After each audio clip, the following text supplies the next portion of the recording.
Ok, just one foot now. Solo un piede, facciamo controllo interno. Now we use the control and stop the ball with the part under the foot. Then you must be stop. Then you must be touch the ball with the inside step, the same foot that will control the ball. Ora arrivate, invece che con l'esterno, fate l'esercizio con l'interno piede per far rotolare la palla.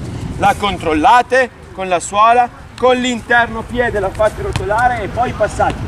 The same foot instead of the last one exercise where you change the foot. Now the same foot. Se fate l'esercizio con il destro, tutto destro. Control, then make the ball around and then pass. Go, via, provare, tutto veloce. Arrivo, suola, interno dietro e passaggio. Veloci. Suola, interno dietro e passaggio. Spostatevi bene la palla sul lato. Suola, interno dietro e passaggio. Suola, interno dietro e passaggio. Suola,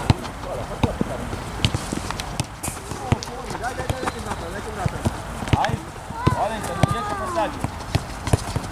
Suola, interno dietro e passaggio.